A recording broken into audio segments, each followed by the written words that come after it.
Yeah. Thank you.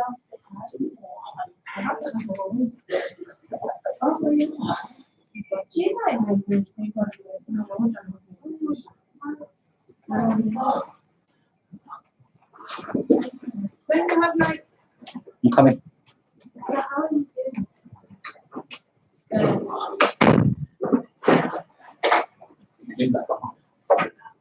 Yeah. So this is like a extra earning. So you can go through some website. Donation to the website. So when you go to the website, this is going to my card as well. On the website. Yeah, because this is from your tab, you'll see support us. Yeah. So you find how people fundraising, how to donate, etc. But you've got my email there. I think what would be good is to stay in communication and hopefully some find different stuff. If everyone can get 2 or 3 other people to get involved in the fundraising thing, that would be the best. It doesn't just have to be just one product. I'll set up the way I'm setting it up. It's not going to be just stuff like that. You will expire until the 31st of March next year, I think. So even if you don't achieve your target, but every time whatever you forget, come to the account after a week or 2 anyway. So they can go on thing. But yeah, I have other campaign money. So after Ramadan, if you want to use that, after Ramadan, if you want to use that, and you just set the new page, you set the new page, you can close that one down. But yeah, it's not just that, it's about getting people to do what they do and benefit themselves. And again, I don't need to actually believe in something. If someone comes through you, then without you split. So just stuff like that. Just for more people to know what's going on. A student is more valuable sometimes than a donation. Yeah. Someone here.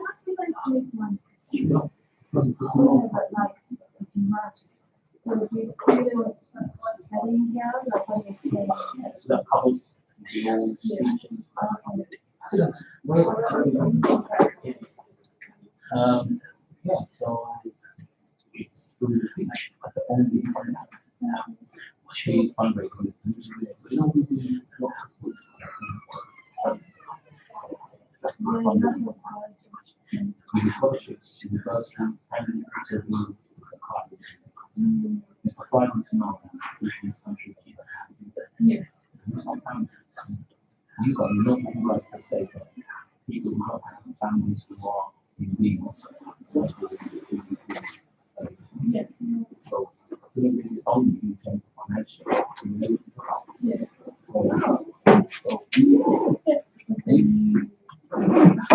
you can say. Yeah, but again, we don't do the eligibility. We don't do the eligibility. Yeah. So you know, they do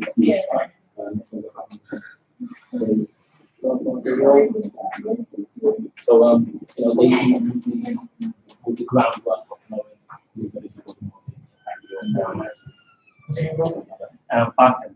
So yeah, it's good. It's your first time. Part-time place that really helps. I've been coming since the beginning. Again, it's in like from next year. Okay. No, no, the assistance side mainly. That's makes it that's mainly assistance. Yeah, no, on top of my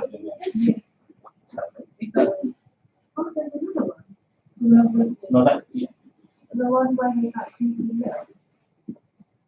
Probably yeah. We probably spend because what 8-9 rooms. That's 100K. What about This is not enough. what about renting out the room? You don't own it. But it's not enough. It's not, you won't make 100 grand. You've got your No, that's I'm poor. If I stay with that, out. But then see the video good year. But I'm in the church of video.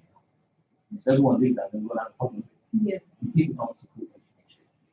They will support someone dying. I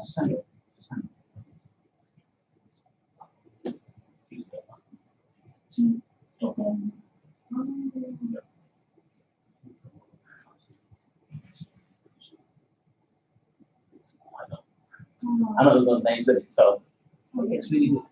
But yeah, do contact me. If you want to take some of the cards with you to give it to your friends.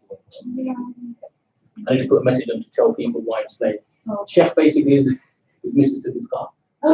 So he's on the bus. Sorry, brothers, the chef's running a bit late, yeah? Why is this not working today? Yeah, so yeah. I mean, speak to people.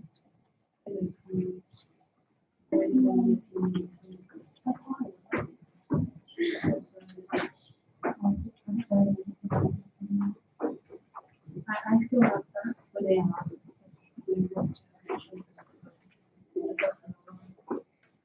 Because just that shit.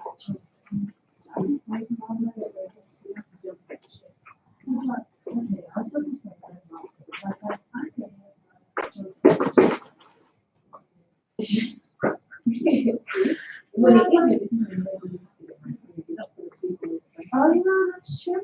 That's the solution. No, but then you have to like for what?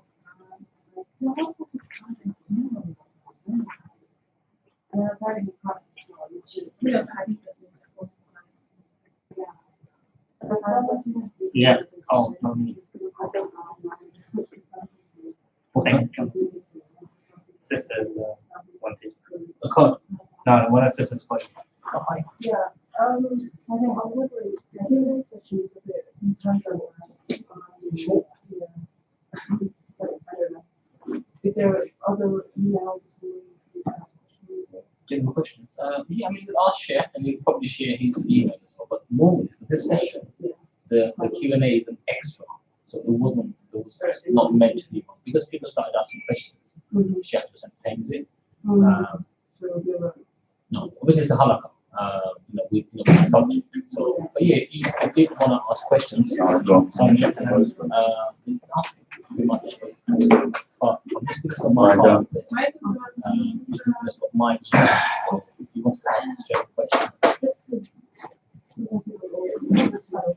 that's fine. I'll share with the chef now.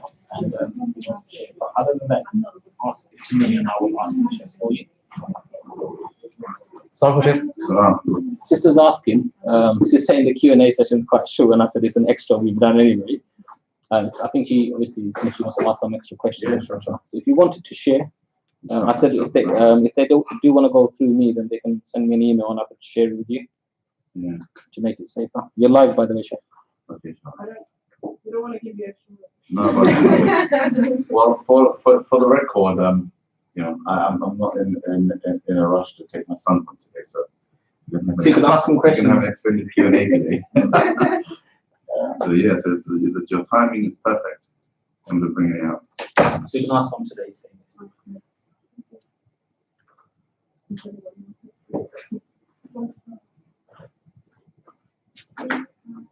Okay, بسم الله الرحمن الرحيم. الحمد لله رب العالمين وصلى الله تعالى وسلم على سيدنا محمد وعلى آله وأصحابه أجمعين. أما بعد. Okay. Yeah, it's working. So Imam Hasibi says in the next lines, واستعن بالله في كل أمر واستخر الله في كل حال وما أرادك الله له فاترك الاعتراض فيه وكل عمل تحب أن تلقى الله به فألزمه نفسك وكل أمر تكرهه لغير الله فاعتزله من أخلاقك وكل صاحب لا تزداد به خيرا في كل يوم فانبذ عنك صحبته وخذ بحظك من العفو والتجاوز واعلم أن المؤمن يختبر صدقه في كل حال مطلب نفسه بالبلوى رقيب لله على نفسه فاثبت على محجة الحق فإنك مراد العون.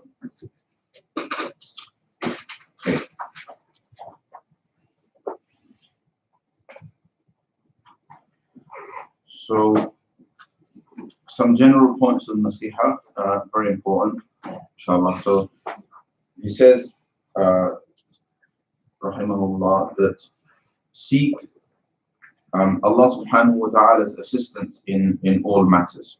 So any affair that you face, begin by seeking Allah subhanahu wa ta'ala's help. And that can be done habitually by way of saying a quick dua, aloud under your breath, in your mind, pretty much with everything that happens. It can be when you have time or something, or for more important matters, perhaps 2 rakats of salah and dua. So there's lots of ways to do it. The important thing is the habit of always seeking Allah subhanahu wa ta'ala's assistance before doing anything. وَاسْتَخِرِ اللَّهَ فِي كُلِّ حَالٍ, and seek. I'll translate this like this: and make istikhara with Allah subhanahu wa ta'ala in all circumstances. So you're familiar with istikhara, right? So that's the verb he's using, wastakhir. The verb, however, literally, the verb istikhara literally means seeking good, or seeking goodness, seeking khayr, right? That's what it literally means. Now, however, the Prophet ﷺ taught a ritual that became known as istikhara. He taught a particular practice, a particular amal that became known as istikhara. And that amal is what is intended here. That amal in the form taught by the Prophet ﷺ is simply that it's reported in the hadith, the companion said that the Messenger of Allah ﷺ taught us istikhara in all of our affairs. And the istikhara basically was a dua. The Prophet ﷺ taught them a dua. And the dua was, Allahumma inni astakhiruka bi'ilmika wa astaqdiruka biqudratika. How many of you know the dua? No. Yeah, okay. So learn so the dua is the important thing, because that's what the Prophet ﷺ taught. So the dua basically means that, oh Allah, I seek good from you, from your knowledge. Astakhiruka bi'ilmika, I seek good by means of your knowledge. Wa astaqdiruka biqudratika, and I seek strength or power from your power. Wa as'aluka min fadlika al-azim, and I seek your great and abundant grace. فإنك تقدر ولا أقدر وتعلم ولا أعلم وأنت علام الغيوب. For you have power, and you know and I do not know, and you are the knower of the unseen.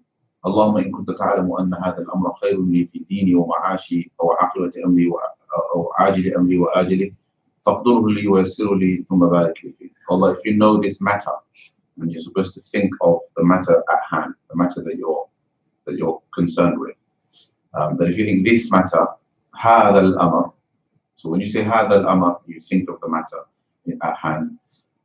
So if you إن كنت تعلم أن هذا الأمر, if you know that this matter or this affair is good for me in my religion, in my livelihood, or in the final affair, in my final affair, meaning in terms of the conclusion of my affair, the conclusion of my life, and so on, or in my short or long-term benefit, بعاجل أمري أو آجله, then فقدره لي ويسره لي, then decree it for me, decide it for me, make it easy for me, and give me blessing in it.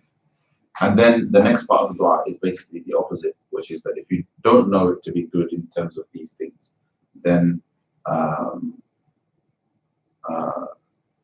وإن كنت تعلم أن هذا الأمر, again هذا الأمر, you think of it, شر لي في ديني ومعاشي أو عاقبة أمري أو عاجل أمري وآجلي فاصرفه عني واصرفني عنه.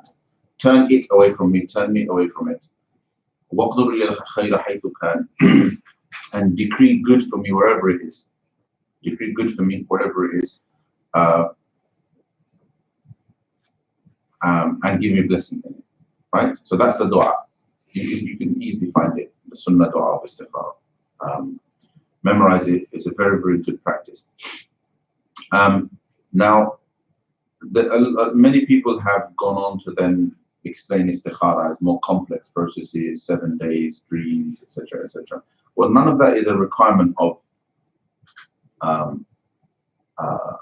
necessarily of the sunnah. The idea of istikhara is to do the dua and then proceed, basically, and then proceed in whatever it is that you're thinking about doing. And it's important to do it in that way, because if it wasn't for the fact, if this was not the method, then it would actually principally not be possible for the Sahaba to do istikhara in all of their affairs. Does that make sense? Because how many decisions does a person take in 7 days? Right, a lot. Okay, especially if you're, even in something simple as your personal context, right? You can take a lot of decisions in 7 days. Now, if you take the Sahaba radiallahu anhu's words that they used to do istikhara in everything, right? How many istikharas will they do in a week? Now, if we say that istikhara as a process requires 7 days and dreams and things like that, how do they do istikhara in everything? We can't, right? It's just not possible. So yeah, I mean, great. If a person does istikhara and then that night they see dreams and so on and so forth, then that's fantastic. But as far as the sunnah is concerned, the dreams, you won't necessarily see a dream that's going to give you that will act as a guiding hand and tell you what to do, right? The idea behind istikhara is to do the istikhara and then go along and decide on something as you see fit. Does that make sense? Because what you're really asking for is Allah subhanahu wa ta'ala's assistance in making good whatever decision you make. Does that make sense? Because you're asking Allah to turn it away from you if it isn't good for you. In other words, you're asking Allah's assistance to intervene and stop you doing something that might be bad for you. You understand? But essentially, that intervention may or may not be an intervention that is perceptible to you. It may well be that it is your thought process. It may be that in that process you will go and consult someone whose words turn you away from doing that thing. And that is Allah subhanahu wa ta'ala's way to turn you away from it. All we can do is follow the right process, right? And the process is to make istikhara and to consult, right? And we looked at the whole question of consultation in a previous passage where he spoke about, seek consultation from people whose intelligence and whose religiosity that you trust. Meaning, the Prophet ﷺ said that people who make istikhara and also consult others, right? They never lose out and they never regret. Meaning because either they're successful in their endeavor, or if they're unsuccessful in their endeavor, they take comfort from the fact that, well, I did what was in my power. Does that make sense? Yeah. So okay. So that's istikhara in its, in terms of the sunnah of it, right?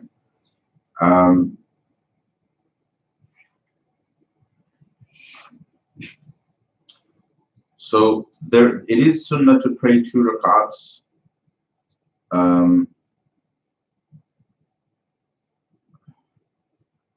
It's mustahab to pray 2 rak'ats and then go ahead and make the istikhara. And the idea behind istikhara is it could be that you're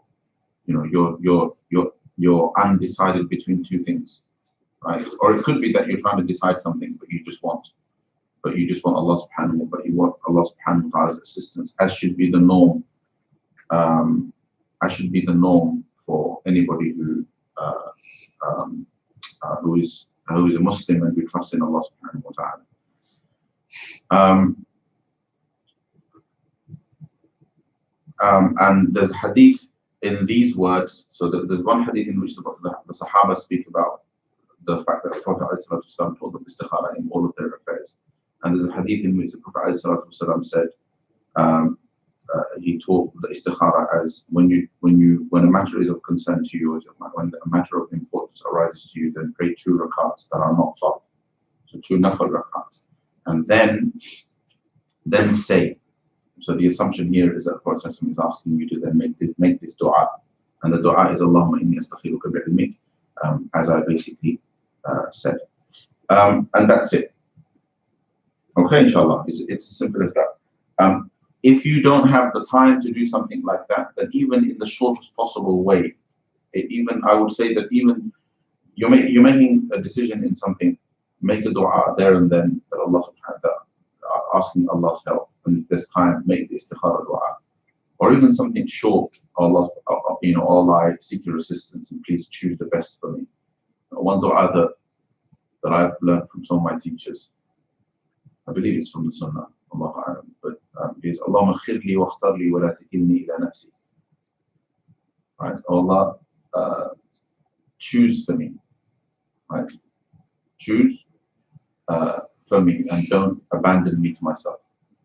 Allahumma khirli wa akhtarli wa la takilni ila nafsi. Right, so in English that would translate as Allah, choose for me, or help me choose, and do not leave me. Well, do not leave me to myself. Don't like. I don't want to make all of the decisions. I don't want to make decisions without your help, without trusting in you. Okay. So واستخر الله في كل حال وما أرادك الله له فاترك الاعتراض فيه. So you've sought Allah's help in something. You've done istikhara. You've consulted people, right? After that, whatever Allah subhanahu wa ta'ala wants for you, don't complain about it. Leave complaint about it. And i'tirad is like, it's like going into this whole thing, well, why did it have to happen like this? And if God, if I did all of that, I went through the trouble of istikhara, and I went through the trouble of this, and I did all the sunnah things, and still, nothing works out. And one business failed, and another business failed, I can accept it. But now a third one, how many times, how much more punishment do I have to take? That kind of stuff. So, وَاتْرُكِ الْاعْتِرَاضَ فِيهِ وَكُلُّ عَمَلٍ تُحِبُّ أَن تَلْقَى اللَّهَ بِهِ فَأَلْزِمْهُ نَفْسَكَ. Just to quickly finish off my chain of thought, there is something called qadr at the end of the day, right? And I know the qadr isn't supposed to make us fatalistic, but it is supposed to help us cope with difficult things that happen to us, knowing that it couldn't have happened any other way once it has happened. So things like istikhara, istishara, seeking Allah's help, these processes are evidence that we aren't to just blindly go into things fatalistically, meaning you don't just go into something thinking, oh, whatever's going to happen is going to happen anyway, right? Nothing's going to change it. Because if that was the case, then we wouldn't have been taught to consult, and we wouldn't have been taught to seek Allah's help, and we wouldn't have been taught to make istikhara, and we wouldn't have been taught to tie our camel. And the Prophet ﷺ wouldn't have taken preparations in Badr and employed tactics in Uhud and in Hunayn and in every battle. And all of them, there'd be no such thing as means. However, so therefore all of that is relevant. But once it has happened, right, then it was always meant to happen. Does that make sense? And it may well be that after something has happened, it's necessary to undo. It may well be that there is a way to undo or remedy. You lose a case, or it was meant to be, but there's opportunity to appeal. Do you decide not to appeal because it's qadar? It was meant to be. No, you don't. Meaning every situation, right, in which there is a decision to be made and there is action to be taken, you have to consider that decision and you have to consider that action fully. Does that make sense? There is no fatalism in any of that, right? Aspirations, as impossible as it may be, that a particular project or a particular idea or a particular concept is at first. it may be that you set your sights on something and everybody says, no, this is impossible to do. Does that make sense? Now, what value do you carry with you? What is it that you carry with you? And it's good. Whatever it is that you aim to do is good, right? So what is it that and at that moment, what are you supposed to be thinking? You're not supposed to be thinking in that moment that Qaddar Allah, that whatever Allah decrees is going to happen. I'm just going to do it. In that moment, what a person is supposed to think about is actually nothing is impossible for Allah subhanahu wa ta'ala. So I'm going to do my best and try to make this happen. Right? But then, having trusted in Allah subhanahu wa ta'ala, you don't then try to do a 10-man job on your own. But rather you evaluate the job and you work out, this requires 10 people. I need to find 10 volunteers, employ 10 people, get 10 helpers, whatever the means are. When it comes to means, and when it comes to those kinds of things, you act rationally. You act rationally. And then after having done all of that, if things seem a little bit beyond yourself, what we call the variables, the unpredictable variables, the uncontrollable variables. For example, you can't perhaps control the outcome. You've done all of the planning, you can't control the outcome. You've done everything that's in your power. There's a little bit missing. There's a particular element that you couldn't do, that you couldn't put into place. You've done everything possible, but then the deadline has arrived. You've done everything in your power, but then something happened that was completely beyond your control. And this is where tawakkul comes right at the forefront. Tawakkul is there right from the beginning, but then tawakkul becomes the thing that you absolutely bring to the forefront in that moment, because there's nothing else. Does that make sense? So, and that's basically how we are. That's not just how you're meant to act, but that's kind of how we're obligated to act. Once it's happened, that's when the question of Qaddar Allah wa ma sha'a fa'al comes in. That ultimately it was in the hands of Allah subhanahu wa ta'ala. It's how we look back at things that brings our belief in predestiny to the forefront. Right? And tawakkul is there as well. But I trust in Allah subhanahu wa ta'ala that it's still in the good, that there's still good in this. Something really bad happens and you say, inshallah, there is khayr in that as well. Because you don't know. You don't know why Allah subhanahu wa ta'ala deprived you of something. Because further down it might turn out to be something that makes you feel particularly bitter and grieved, because you think, I worked so hard for this, right? And you lose out on it. It may take you 6 months to a year to 2 years to eventually realize, and we've all experienced this in our lives, have we not? That a year down the line, you realize, you know what, actually, that thing that I put 6 months into and then it failed was actually the best thing for me. And all the while, Allah subhanahu wa ta'ala knew the best. And which is why it's best, it would, in hindsight, it would have also been the best thing to not have moped around for a week after it never worked out, but to just quickly move on. I've observed people in business, actually. I mean, we're speaking in a religious context, but I actually observe people in business that some of the really, really successful ones are very, very quick at moving on if something hasn't worked out. They're very quick they're very quick to decide, no, this is failing. I'm going to call it quits on this, and they draw a line, and they accept a massive loss. They quickly accept a massive loss and say, you know what, I'm writing off the £50,000 that I've lost here. Do you understand? I'm writing it off. We're moving on. Let's move on onwards and upwards, right? Let's move on to the next project. That's it. And those guys tend to be really, really successful. They don't mope around thinking about the 50,000 that they lost, but they look ahead at the £500,000 that they can now make when they take all of the learning from that failure and apply it to the next project. Does that make sense? Okay. Every action that you would like to meet Allah subhanahu wa ta'ala with, attach yourself to it. Every act that you would like to meet Allah subhanahu wa ta'ala with, attach yourself to it. I mean, don't engage in wishful dreams and wishful thinking.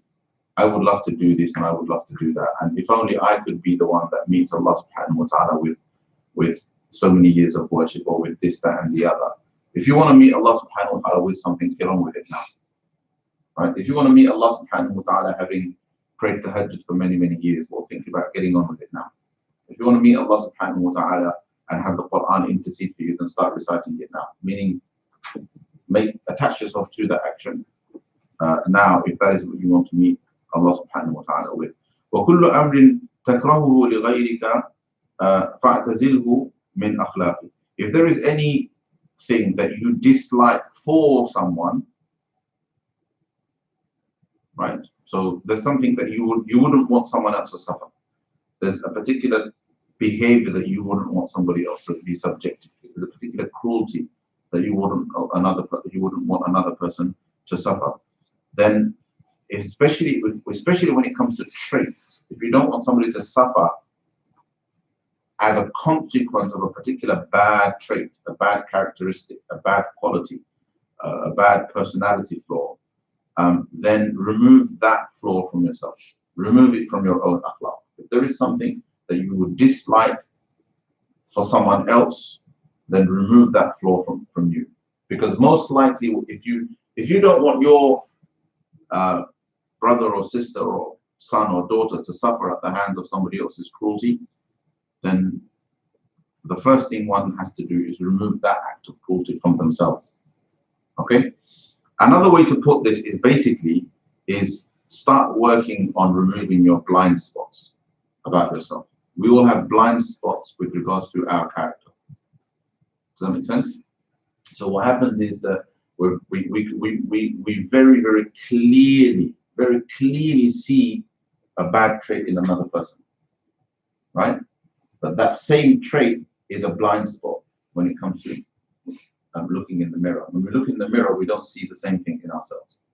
We basically we adorn that trait. When it comes to ourselves, we make interpretations and we think, no, I'm not so bad. But you're just exactly the same as the other person. So you're just not willing to self-criticize. Does that make sense? And self-criticism is good as long as it results in positive action. It's not, self-loathing isn't good, where you hate yourself. Does that make sense? Self-criticism for the sake of, okay, I actually think I'm a little bit insensitive, right? And maybe I need to think more I need to perhaps respond more kindly and more positively to people, perhaps when I give them feedback or when I hear them speak about their distress or their difficulty and so on, right? So perhaps maybe, I don't know, like an extreme example is like somebody comes and complains about something. So rather than say to them, you know what, you just need to suck it up and get on with it. You know, it might be better to say, to hear them out and then encourage them to have patience and so on. So, I mean, it's an extreme example, but people have there are people sometimes give off. They actually cause the same hurt that those words would cause just from their body language. Just because of the way they've looked at them or the way they've dismissed them, right? Or perhaps they've said, you know what, can we have this conversation later? All right? I mean, the person's in distress, but you say, can we have this conversation later? I really don't want to. And sometimes, okay, there might be an emergency that you're trying to deal with and you might have to do that. But perhaps you might have to then be conscious enough to come back and say, you know, I'm really sorry, I had to walk away from you. It looked like you were in distress, but I had this emergency that I had to deal with. Whatever the case may be, we don't see these flaws in our actions, either posthumously, meaning after it has occurred, or before it has occurred.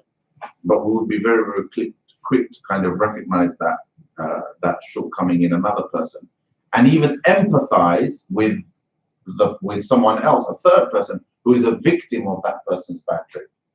So we're quick to recognize that you have a really bad quality. Then we're really quick to empathize with somebody else, saying, oh, you know what, they should never have spoken to you in that way. That was awful, right? And give this person all that sympathy and support. But we're blind to the fact that we've done that 10 times to the same person in the past, ourselves. Do you understand? So, yeah, that's a big part of the dynamics of human relationships. In that, people tend to be very, very hypocritical when it comes to these types of things, particularly when it comes to their own flaws. وكل صاحب لا تزداد به خيرا في كل يوم فانبذ عنك صحبته. Every companion that does not increase you in that, because of whom you do not increase in some sort of good, every day remove his companionship from yourself, meaning, you know what, leave that person's company. If they're not having if they're not contributing positively to you in some way, right, you know, on a daily basis, then they're the wrong companion to have. Okay, now, you know, that's quite a, you know, that's at the really positive end, right? The other end of it, which is probably just as relevant, if not more relevant, is if somebody's contributing, if somebody is your friend and they're actually increasing you in shar, they're actually increasing you in bad, in the sense that they're making your character worse, right? They're making you waste your time. They're keeping you away from things that are important.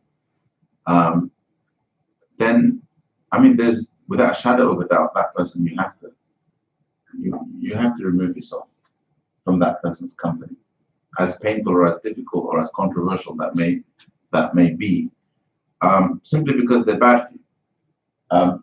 The more contemporary thing to do today is to show loyalty.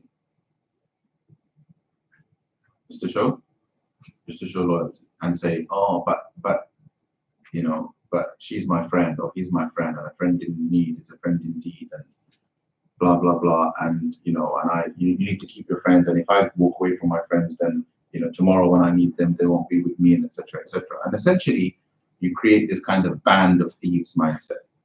Does that make sense? Where people, quite obnoxious people, are gravitating towards one another, friends with one another, perhaps because they can't be friends with anyone else, because they can't, in fact, they can't improve on their character to be friends with better people, right? So that's at the kind of at the bottom end of the spectrum. But at the top end of the spectrum, if you want to look at things positively, then you're constantly aiming higher, right? And therefore, if somebody isn't contributing something positive to you as a companion, not even as the word here isn't even friend, it's not sadiq, it's companion. If you're giving your time, spending time with somebody, and they don't add something positive, they add no positive value, right? You know, then you need to find a companion that does add positive value. Imam al-Ghazali says that after, you know, after a strong and good spiritual mentor and teacher, the best thing that a person can find is good company, is good companions. Meaning that when it comes to the ways and means to attaining spirituality and developing oneself spiritually, a teacher is great and ideal. But if a person can't find a teacher that can improve them spiritually and increase them, and can't find the company of the teacher, then other ways are to find companions whose company gravitates you towards good. So that makes people whose company gravitates you towards good, right? And then he mentions other things like people whose criticism makes you better, right, are good for your spirituality, right? He even talks about enemies, like the criticism of somebody who is your adversary, who is your enemy, who dislikes you, who you dislike, is actually a very, very good and very productive means for spiritual content or developmental content, because chances are that in that person's hateful criticism of you, there is truth, because a lot of what the feedback that you get from friends is sugar coated, right? And a lot of the discourse among friends and people that like you, or people that need you, or people who are around you, is psychophancy. It's basically it's mujamala. It's people just sucking up to you, basically. Does that make sense? Meaning they need you, or there's something they need your company. They don't want to hurt your feelings, so they sugarcoat. All right. So although they're good and it makes you feel good, it's not particularly developmental. It's not helping you grow. Really, the ones that are actually telling it to you the way it is and giving you a bit of constructive criticism are the ones that are the best for you, and then whether how well you're able to take that is your contribution to that process, or to the process of your own growth. But if you're struggling to find development of content, things to work on in yourself, then the study says that one place you might want to look is in the things that your enemies have to say about you. Because while a big part of it may be, a large chunk of it may be false, there may be truth in there if you're willing to look at it with an open mind. Does that make sense? That you can actually develop spiritually. His point is you can actually develop spiritually because of your enemy. If you can be open-minded enough to see truth in what they have to say, if there is truth in it. Anyway, so coming back to this point about company, right? His point is really, if you really want to be like really strict and serious about your development, then if somebody doesn't improve you in some way, if somebody doesn't increase good in you every day in some way, then you don't really need them, right? وَخُذْ بِحَظِّكَ مِنَ الْعَفْوِ وَالتَّجَاوُزِ, and take your portion of forgiveness and never have a word for, and forgiveness and pardon. But let me break these words down for you. So afu is pardon and forgiveness. Tajawuz comes from jaza. And tajawuz implies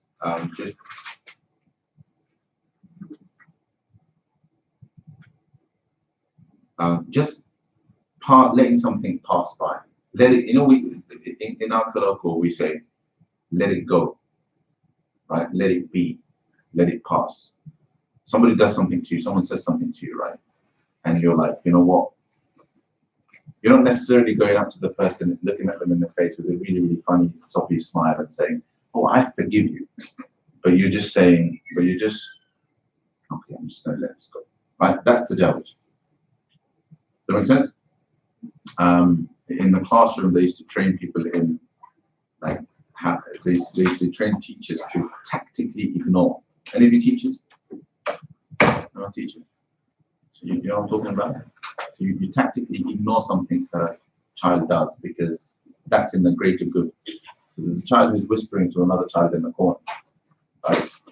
Rather than engage and say, what are you doing, etc., and disrupt the whole class for 30 minutes or so, you tactically ignore. But you do it by making eye contact, maybe giving a middle nod, and then just moving on, right? And then perhaps you might think it's wise to speak to them about it later or not, right? But tactically you do. So tajawuz is kind of along those lines, where you just let it go, right? And afu is when you forgive. And he's saying, take your portion of forgiveness and tajawuz. And there's a really good piece of commentary here from Sheikh Abdul Fattah al-Ghudda here, and he's saying that the Imam al-Muhasibi is pointing here to the fact that when you fall into a dispute with someone, and so you can't let go, right? So you just dive in, how dare you, or whatever, right? You fall into a dispute. And his example is actually about really serious matters. But you fall into a dispute with someone, you can't let go and you can't forgive. He's saying you'll find in those situations that forgiveness and pardoning is better for you, is ultimately better for you. Meaning, in terms of the end, your ultimate affair, it is better for you, rather than hanging on and continuing and persisting in dispute and argument with that person. Because dispute and argument, what it does is it's destructive to deen, to your religiosity. It preoccupies your mind, right? It kills the peace of one's heart and one's conscience, right? It removes the tranquility that your heart and your conscience are supposed to enjoy. It makes your bed uncomfortable, meaning that you start to lose sleep, and it makes the essence of a person combustible, meaning that your very essence starts to become, like very easy to ignite. It makes it very inflamed and easy to ignite. All of a sudden, just because you're in this dispute with this other person, you're also very quick to snap at anybody and everybody. All of a sudden, you become a much moodier, more unpleasant person. So therefore, forgiveness and pardoning, even though it carries with it an element of, if you like, weakness and compromise, which a lot of people kind of, because they don't want to accept that feeling of, I don't want to take this, I don't want to take that lying down. I mean, they're projecting the getting into the dispute and holding the other person to account, to them is a display of strength and fortitude, because they attribute that meaning to it, and because they think to not do that and to not take that person on in the dispute or in the argument and so forth is a compromise that they're uncomfortable with making. So Shahar is saying that forgiveness and perhaps pardoning or foregoing, even though it has compromise in it and even weakness in it, it is actually far better. Ultimately, what you take away from it is far greater. How you benefit from it is far greater, because all of these negative things that have just been discussed, they all get cut out. That problem that all of that negativity, in terms of how it affects your faith, it affects your iman, it affects your religiosity, it affects your peace of mind, how it makes you more miserable and so on. Suddenly, just because you were able to forego, it cuts it all out. All of that is cut out. In the end, actually, you're far better off, even though there is a certain loss, and perhaps even in certain circumstances, defeat. In some circumstances, there's not even any defeat involved. There actually isn't any compromise involved. It's just petty. You really just need to let go of it, and you still can't, right? But in big situations, there may be a loss that you basically have to suffer. But even with that, even despite that loss, what you stand to gain from forgiveness and foregoing is far greater. And by the way, I don't want to encourage naivety here. I mean, you do have to. There is a judgment call to be made, and perhaps this is one of those circumstances where you need to consult and make istikhara. All right. There are losses that you shouldn't stand up and take. There are circumstances where if you accept a certain loss or if you accept defeat, then you're dealing with somebody who will just go and not only devour you, but devour other people like you. You understand? And somebody has to make a stand, and etc. Those are judgment calls that you have to make. But for the most part, where it is possible to forgive and forego, it is better. Meaning, what you will gain from that is far more. And as a result of forgiveness, you'll also gain much peace and tranquility. And also increase and barakah from Allah subhanahu wa ta'ala, meaning in place of the compromise that you've made, Allah subhanahu wa ta'ala will grant you will grant you much in its place. Imam Ibn Qutaybah, and tells the story that there is a story of Imam Ibn Qutaybah rahmatullahi alayhi, that he fell into a dispute between him and his cousin Ibn his paternal cousin. And Ibn Qutaybah dived into the dispute until it went to court, right? So this is serious, it's not a petty squabble, basically, in the office or something. So it went to court, and then he, in the court, out of self-respect, out of a sense of self-respect, he basically walked away from the dispute in court. And the story behind it is told by Ibn Qutaybah himself, where he says, Bishr ibn Abdullah ibn Abi Bakr met me. Ibn Qutaybah says that Bishr ibn Abdullah met me, and he said, why are you here? Right? Why are you here at the courthouse? And this is the story. This is what actually happened, right? Why are you here at the courthouse? And he said to him, I have a dispute between me and my cousin, right? So he said, look, yeah, so Bishop Abdullah says to Ibn Qutayba, he says, look, your father has many favors upon me. Your father has been very good to me, and he's done many favors for me. So I'm going to repay them. I'm going to repay those favors to you now. Right? And he says to him, listen, I've never seen anything that is worse to your religion, right? And more damaging to your muruba, to your sense of chivalry, right? And to your self-dignity, if you like, right?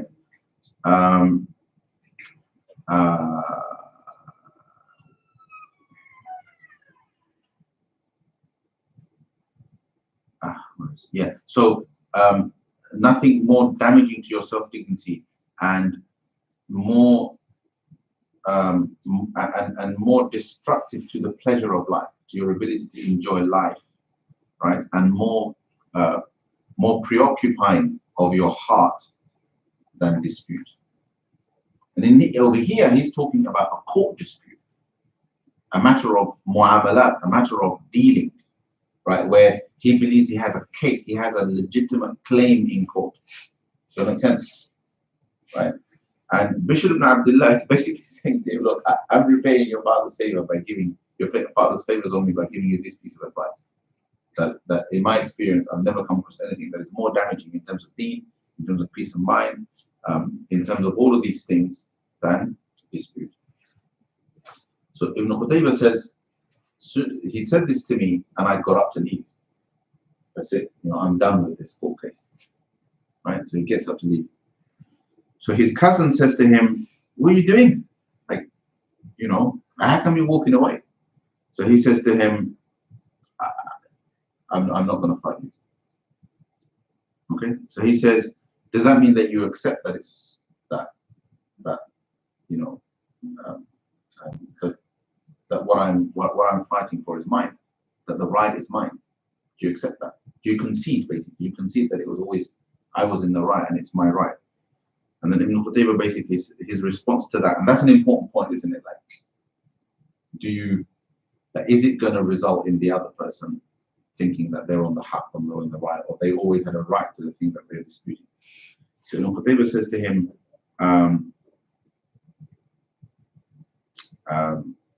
no. He says, no, I don't think you have the right, but I'm just respecting myself. ولكن أكرم نفسي عن هذا. I'm just going to honor myself by walking away from this. Right? So interesting story. Al-Ghazali basically mentions this in his Ihya. And the point being, and by no means am I saying, I have seen people take on this type of advice and then do really naive things and walk away from things that they have every right to fight. Meaning, these types of things aren't always an excuse to suspend your intelligence. That's not what we're saying. But what we're saying is that one should consider walking away in these types of situations and then ask themselves, actually, what might be the reason not to walk away? What might be the reason not to perhaps forgive or forgo or not dispute and so on? Does that make sense? Meaning, your value comes to the forefront. You try to do it, inform your actions with those values, and then you see, actually, is there a reason why I should? Is there a reason why I have to take a different course of action, rather than what we normally do? Normally we dive into, right? How dare you? And I'm going to do this, and I'm going to do that. I'm going to take it to court, and we'll see who wins, and all of that stuff. Does that make sense? All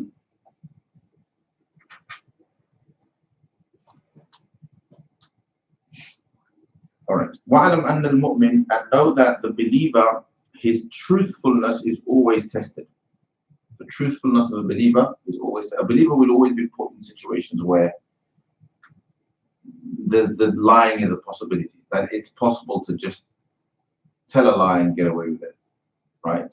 Where perhaps the truth is not the best course of action, right? Those types of situations will be faced by the believer all the time. So make sure you pass those tests. مُطَّلَبٌ نَفْسُهُ بِالْبَلْوَى. That is, the soul of a believer, or the self of a believer, or the conscience of a believer will always be subjected to trial. Because at the end of the day, that's what why we're in the dunya. And it may well be, and I'm adding this for myself, and it may well be that we will find in our observation of life that we're being subjected to these tests more than non-Muslims, more than people who don't practice the deen, right? That these things tend to be facing us. And here, there's lots of platitudes you can use here, right? But a lot of it is true. That at the end, that essentially, for these tests and these trials are what make the believer shine and makes them deserving of what Allah subhanahu wa ta'ala has in store for them in the akhirah. Does that make sense? I mean, you have to actually walk the path to be deserving of the destination. Do you understand? You're not going to accidentally just land onto Jannah. I mean, unless you've done something so amazing that Allah subhanahu wa ta'ala wants to reward you in that way, and it's possible. People live a whole life as a kafir and then say La ilaha illallah right at the end and go to Jannah. But for the most part, you have to basically be tried and tested, and that's part and parcel of the portion of the believer. And there is no doubt that the person who goes through trials of life and passes one after the other is going to be a person of greater virtue than a person who hasn't done that, and a person who, one way or another, has kind of just coasted through an easier life. And then he says that the believer is also raqibun lillahi ala nafsih. He's also constantly keeping Allah subhanahu wa ta'ala above him or her as a supervisor, meaning they always regard Allah subhanahu wa ta'ala as supervising and watching their actions and constantly surveying what they're doing. فَاثْبُتْ عَلَى مَحَدَّةِ الْحَقِّ فَإِنَّكَ مُرَادُ الْعَوْنِ. And therefore stay firm on the path of truth, because you are indeed the target of Allah's assistance. Meaning that if you can do that, then Allah subhanahu wa ta'ala will assist you to remain in that path.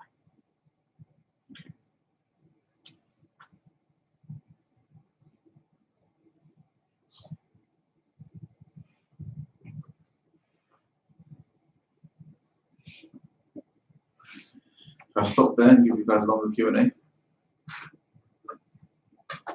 Stop there.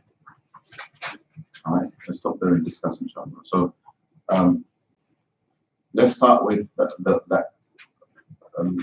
I think, sister, you had a question from last week that I couldn't deal with. All right. I think it was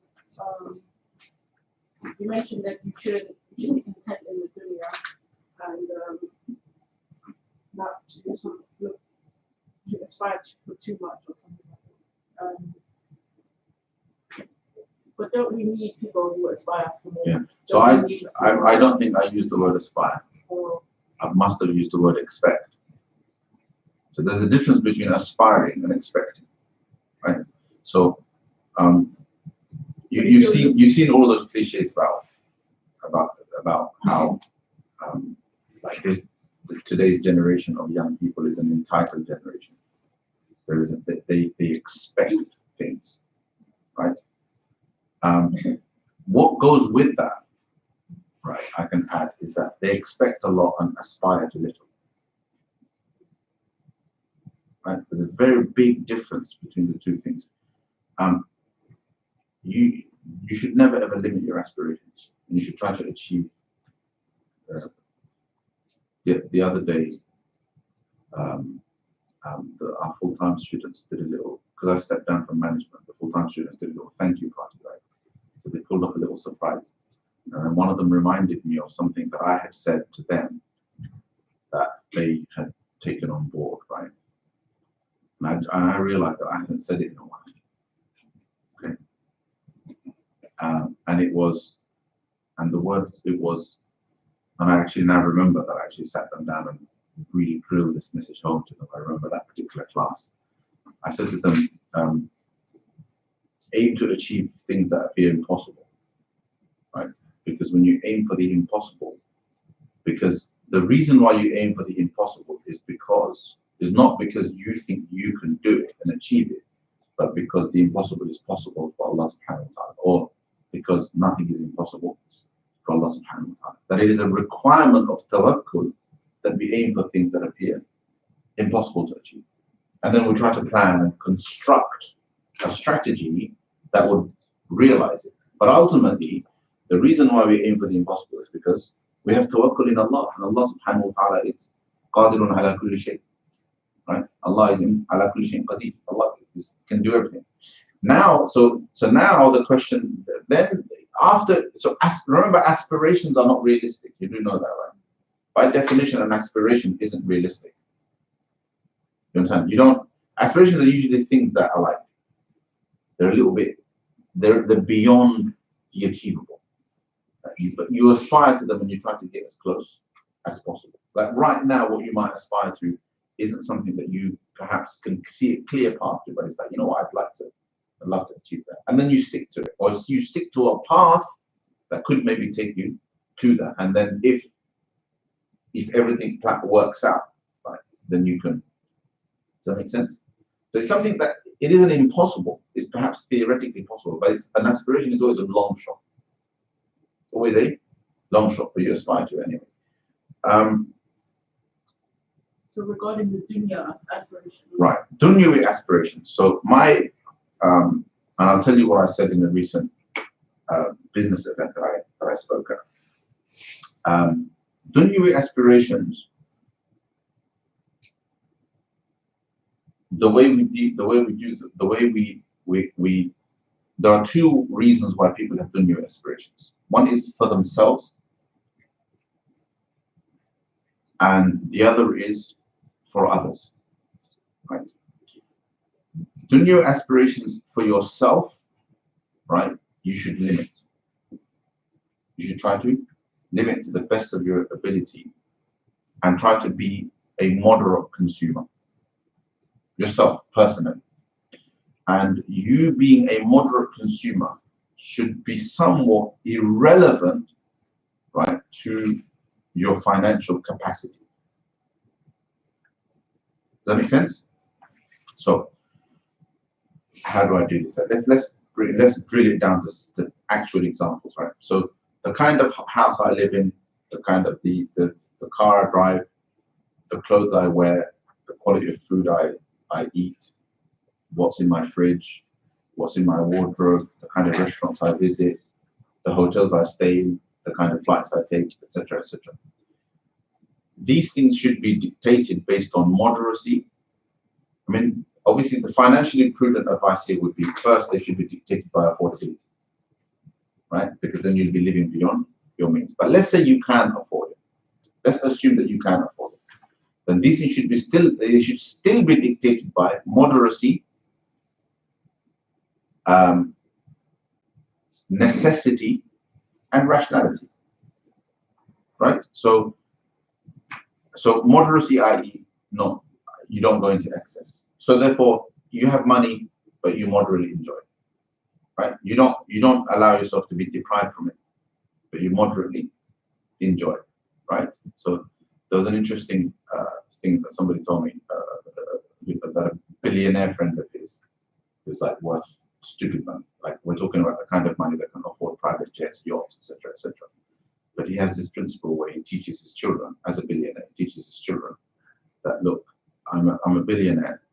I can afford pretty much, I can afford a small island for you, right, or whatever. But I choose to live my life on no more than £250,000 a year, right?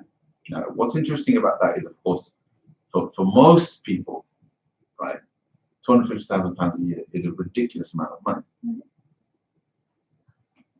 right? For people, it's like a lot of people's lifelong dreams don't exceed, like being able to saving up £250,000 so that they can buy a house. A lot of people, their dreams don't exceed that. But this guy, in his case, the amount of wealth that Allah subhanahu wa ta'ala has given him the opportunity to acquire, for him, he's basically he's teaching his children moderacy in his case, right? Because of the fact that what his children could potentially do with that wealth is ridiculous. I mean, it's like, it's insane. It's the stuff that you see in stupid movies and, you know, and crazy YouTube videos and things like that, where people are, it would be extremism, and they could do it and still have money left over. They could live like that and still have, you know, they could live on £1 million a day for 1,000 days, right? And they still have billions left over, right? And by the end of those 1,000 days, they probably would have earned a few billion more. You understand my point? Meaning there are thresholds of wealth where people can get to a point where they have to bring it down. Now, when you're at that level, moderacy for it is a relative term. Does that make sense? Right?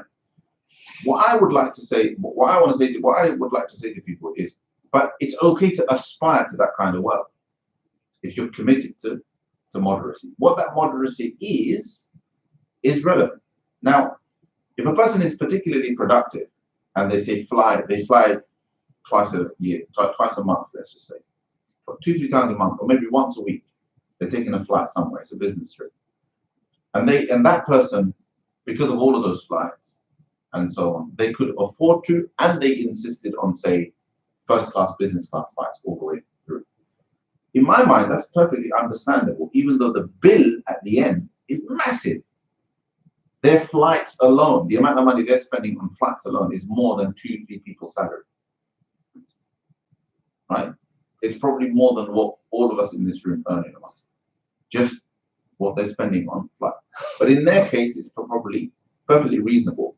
But it's also dictated by, it's not beyond moderacy, because it's dictated to a certain extent. It can be justified by need. It can be justified by need, because of the fact that if you're doing that many flights, you probably need to start thinking about looking after yourself.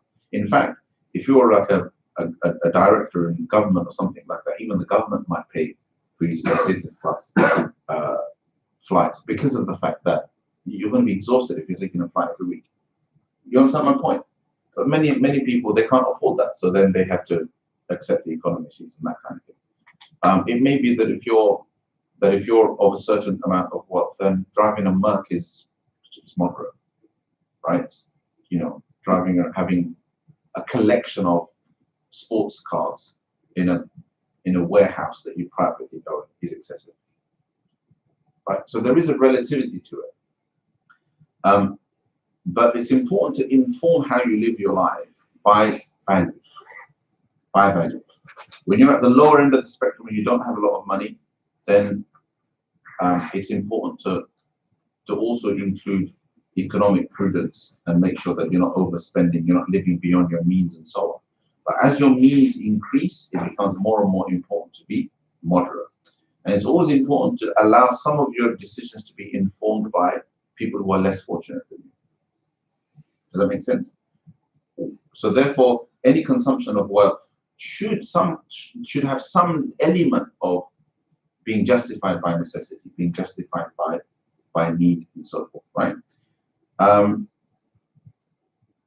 What that will do for a person who lives like that and then is also wealthy is it will leave a lot more wealth left over to do good with, which now brings us into the domain of aspirations. But aspirationally, however, people should, particularly if that's what you're good at, if you haven't allowed yourself to be preoccupied with other things, I don't know, like knowledge or something like that, but you're good at business or you've done well in business and so on, then people should aggressively push to earn as much as they can, because and take a strategic attitude towards wealth. And that spiritually speaking, I can sum it up in this way, that person should allow themselves to possess a lot of wealth in their hands, but limit how much of it they occupy in their hearts, and then use the wealth in their hands rationally and strategically to bring about good, right? Because with wealth that is being used strategically comes power, influence, and with that comes the ability to do good, right? And a lot of the problems in the world are because people who have power and who have wealth are not necessarily using it for good according to Allah subhanahu wa ta'ala's word. Right? Everybody's trying to do good in their own way, but not the good that Allah subhanahu wa ta'ala wants. Which is why, despite the fact that just the top 1% of the world can eradicate poverty, they won't do it. Right? They'll be more interested in trying to make more money off of that poverty. But despite the fact that we have the means to eradicate disease, big pharmaceuticals are trying to make money off of disease. You understand my point? So this is where greed comes into it. So there are massive spiritual challenges in terms of greed and things like that that you have to overcome when you have wealth. So if you can be strategic about wealth, then you can have unlimited aspirations. But keep an eye on yourself, right? So so what in the right context, I speak about wealth in that way, and I actually encourage it. I met a millionaire once, and we had a nice hour and a half long chat, right?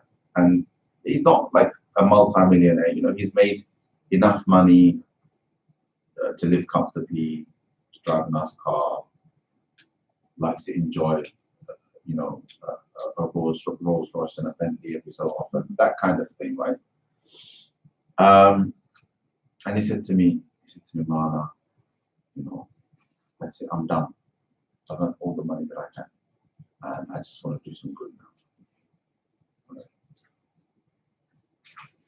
And I said to him, do you know why you're talking like that? He said, why? He said, you're talking like that because you've only ever earned money for yourself. You're talking about hanging up your gloves, so to speak, right? Or hanging up your boots, or whatever the money equivalent is for that, right? You're talking about that because you've never been able to come out of the mindset of a poor person who's making money to put food in his or her stomach. You still think like a poor person. You understand?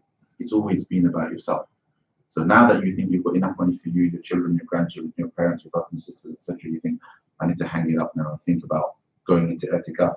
But what you're not recognizing is that you're good at this, right? And perhaps what you might want to do now is work on your spirituality, yes.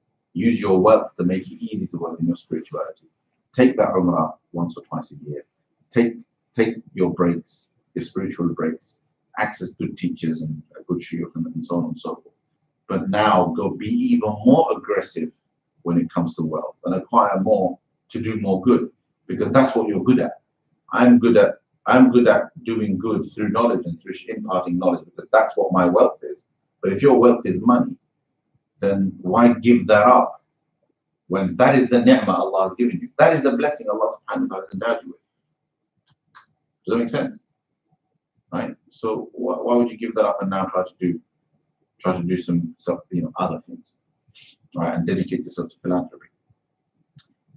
You can do philanthropy if you can continue, if you set up your companies, etc., in a way. You understand? Meaning that the growth of your wealth isn't stunted, isn't limited or affected. The same goes for professional success. The same is true of professional success. So in terms of what you want to be, in terms of what you want to do with professional success as a lawyer, as an engineer, as a doctor, as a scientist, eventually perhaps even as a politician and so on. The same is true. There is a personal element to it. In professional careers, the personal element is more about fame. It's about self-gratification. It's about respect. It's about all of those things. And the risks, the spiritual risks in those things are exactly the same as the spiritual risks of money. Do you understand? I mean, the two risks in front of our spirituality, the two obstacles are love of wealth and love of fame and power. Those are the two things, right?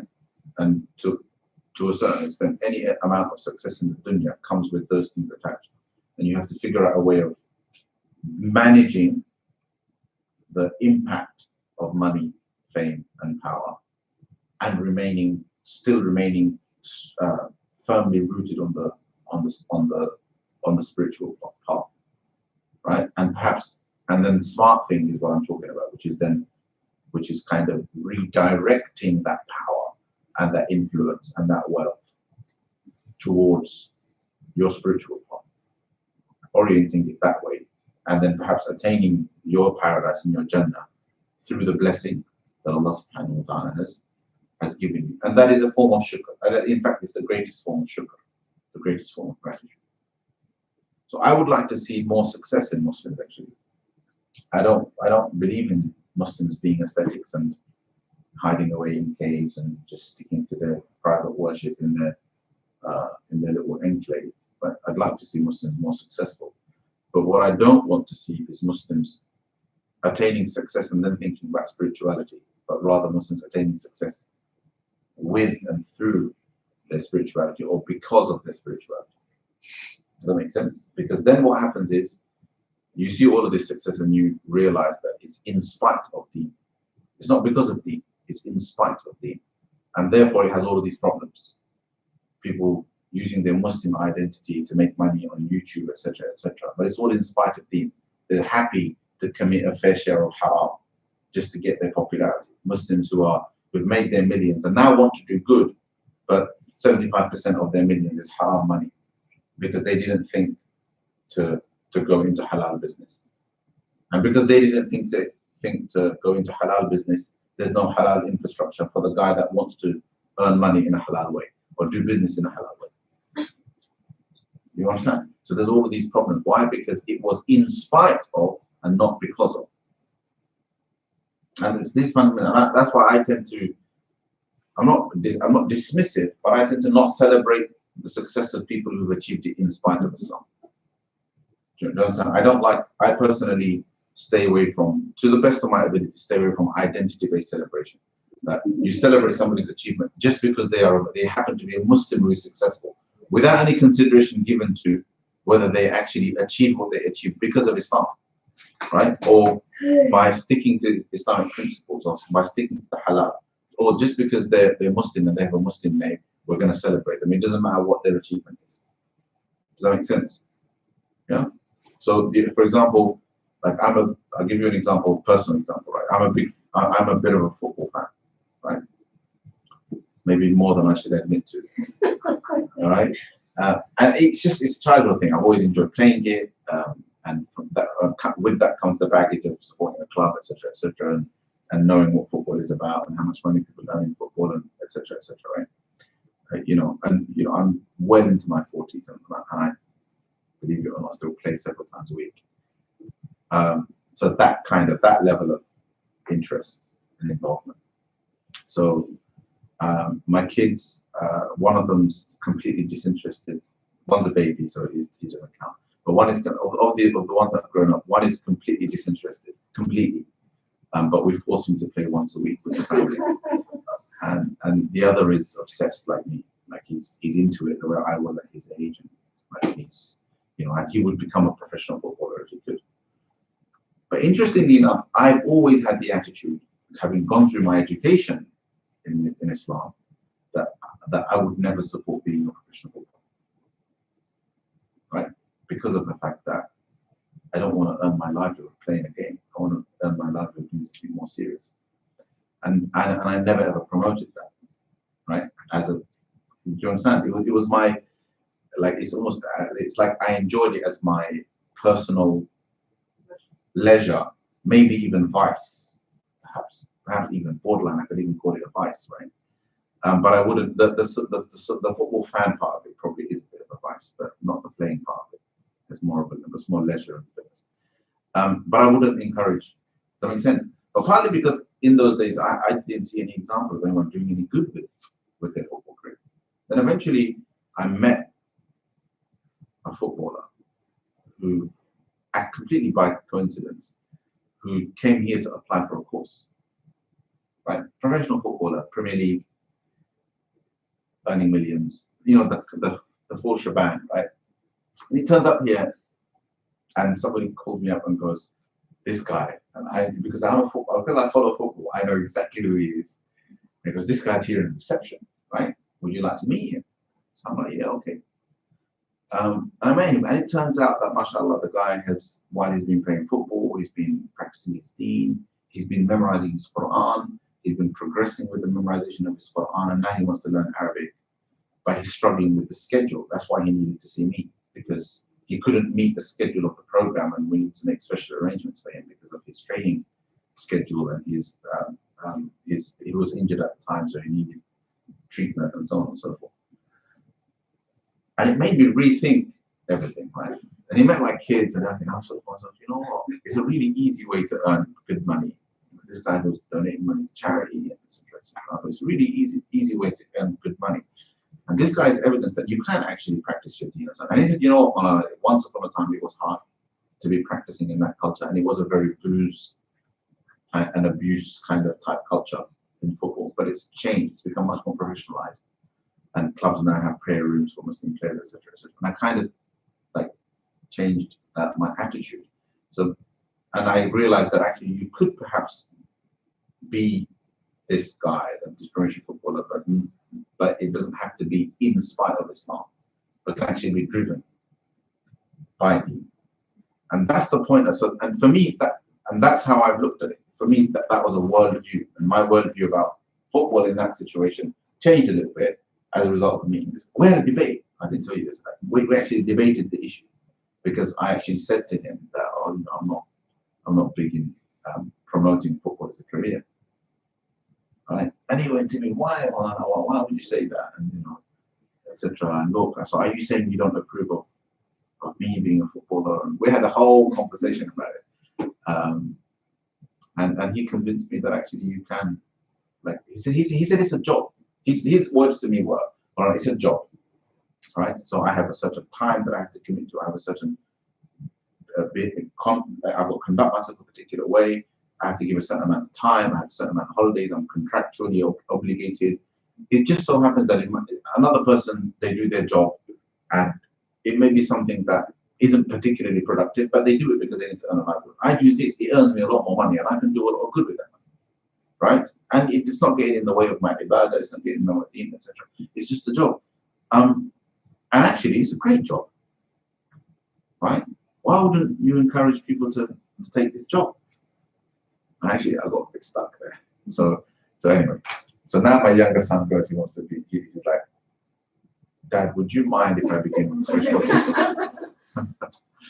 And I say to him, well, you won't find anything better to do, maybe. You understand what I mean? All right. So you become a millionaire, great, fantastic, but then it's been off the back of. You understand? So it may be. I'm not going to say don't do good with it now, and I will of course welcome that, but I'm not going to celebrate. I'm not going to promote that attitude towards money. Right? Just because it has resulted in success for a lot of people, because that's just not the right way. But if it can be done in the right way, then by all means, money isn't in and of itself isn't bad. It's just a means to an end, right? And in this day and age, a really, really important means to an end. You understand? You can't do anything without money. I can't do my work without money. In fact, we're not as big as we need to be because we haven't got enough money. And that's the irony. Money, it's one of those ironies of life. Okay, spiritual ironies. You know. Okay, anything else? I have a few questions. I wanted to ask because I've been to some lectures where the lecturers say that you can stay with your Islam like anytime you want without doing the two rakats first. Is that true? It's fine. Yeah. The best way to do it is the way it's in the hadith, which is do the 2 rakats of prayer and then do that. But those 2 rakats can be anything. You know, you can, if you couldn't do an additional 2 rakats, you could do it after your fard prayer.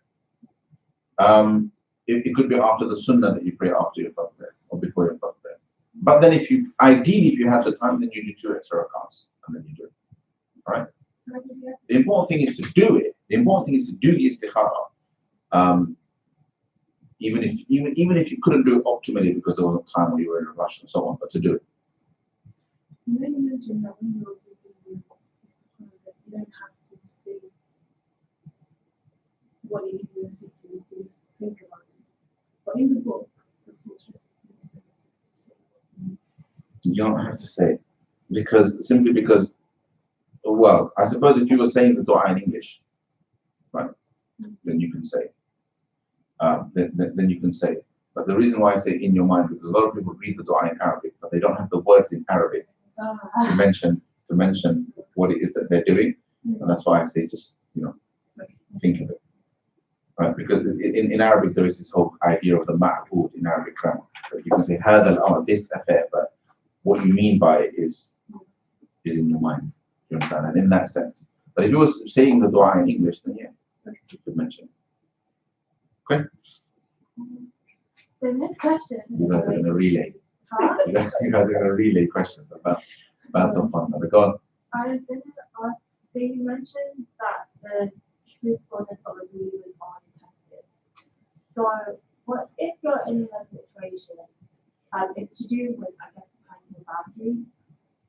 So like you have a duty, I guess, to be truthful to the person, but they ask you something that you're uncomfortable talking about or you don't want to talk about. So what do you do in that? Well, you don't have to lie. You can evade. But how would you? I don't know. Give me an example. I'll tell you how. Some people don't have to answer really direct questions. There's like, yeah.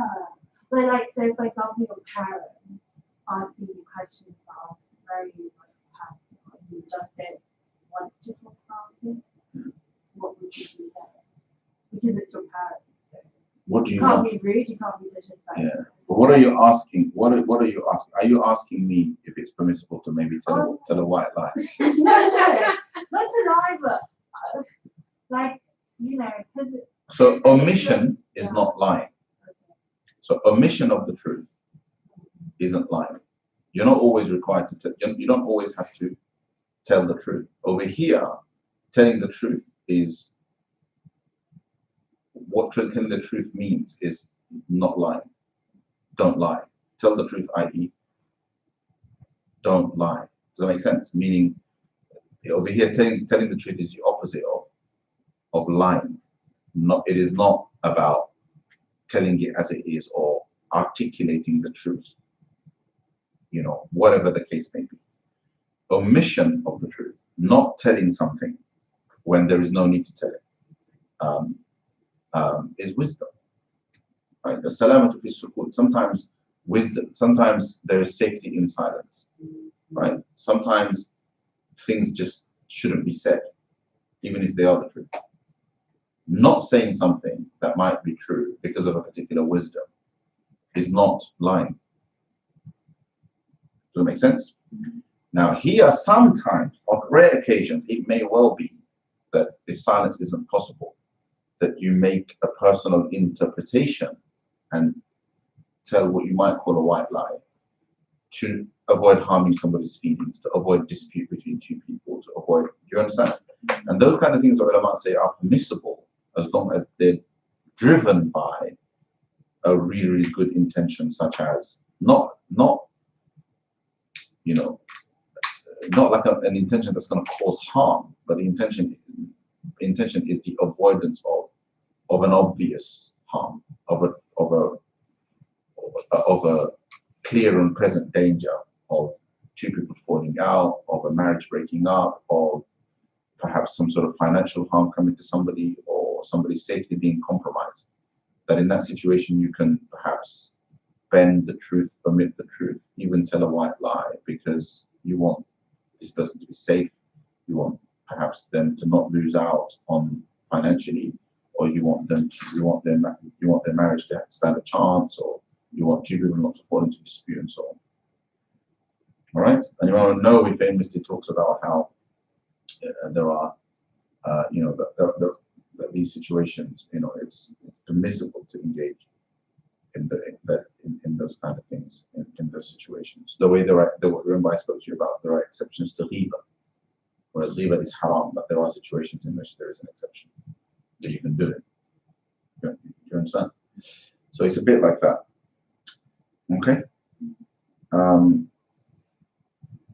So yeah, so some, like the way we spoke about what was it again? We spoke about accepting. We spoke about accepting what happens, and having trust in Allah subhanahu wa ta'ala, and etc. etc. And I said, but that is not a license to be naive. Similarly, when it comes to the question of always telling the truth and not lying, that is also not a license to be gullible and end up causing harm. Do you understand? Sometimes people are tortured to give information, and the information is the truth, but they continue to take torture rather than tell it, because to tell the truth is going to cause harm. It's going to cause somebody else's death. You understand? So those types of judgments, these are general rules, but there are judgment calls that have to be made in life. But those circumstances are rare. They're not common. The more common situations are where people are blatantly lying, or they're telling petty lies for nothing, for no reason, which creates a habit of lying, which eventually makes a person untrustworthy. You understand? And that's the big thing. Once you lose trust, your life is badly damaged. Yeah? Anything else? Go on. This one's quite a heavy one, so if you want to save it for next week, I'm giving you an opt-out. I got into a bit of a heated dispute with a staunch Christian colleague about apostasy, which is a question I've never had to really consider or think about prior to this incident. And I looked up online. There was some competing. So Islam's different things. So Islam's law of So apostasy. I guess if I were to summarize my question, okay, why specifically death? But like, there are other ways to, if this person is causing harm to society, to a Muslim society, why not imprisonment or deportation or even lashing? Why death? I think they were crazy, or people who were causing fitna in some of them. He lashed. I mean, why specifically death for apostasy? Okay. So there's a number of different ways in which to address this. Scripturally, there are many things sometimes that don't make sense to us immediately, but we go along with them because scripturally we find that there is evidence for them. So an important thing about Muslims and Islam that we have to sometimes explain to non-Muslims is our epistemology. Is why we say what we say, why we believe in what we believe, right? And why we tend to be quite strict about certain matters that are controversial in the eyes of others, right? And the reason why I do that is because of a certain epistemology, meaning that we follow a particular scriptural system, and we commit to that system, because for the most part that system is good for us, and it's been good for the world. And while Islam was sovereign, while Islam was the superpower of the world, it was good for everybody. Does that make sense? Right?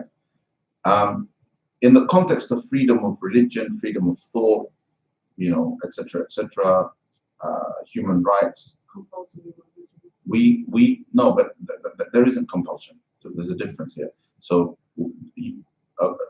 this is the whole thing about the law of apostasy. It's a political thing, isn't it? It's not. It isn't giving license for anybody to go around killing people if they leave the religion. It is a state power, right? So anyway, so epistemologically, whatever the case may be. So before answering your question, epistemologically, we sometimes stick to our guns with certain controversial things because scripturally we find them to be true. Once that happens, once you establish that principle, the next thing is to then try to explain the rationale behind it. Those are two different challenges. They're two different tasks. One is to commit to the content of the scripture, and the other is to try to rationalize it, right? The other is to try to then when you try to rationalize it, you try to rationalize it both. Sometimes you try to rationalize it theoretically, and sometimes there's a question of rationalizing it practically. Meaning, some people try to rationalize it to put it into practice, and other people are trying to rationalize it to try to understand it. And they're two different challenges, right? And then there's a whole question, and then that depends on who the people are. Once you move into the rationalization stage, ideas, attitudes, all of this, it differs, which is why we have different perspectives, and which is why online, when you went and looked for the answer, you found different things.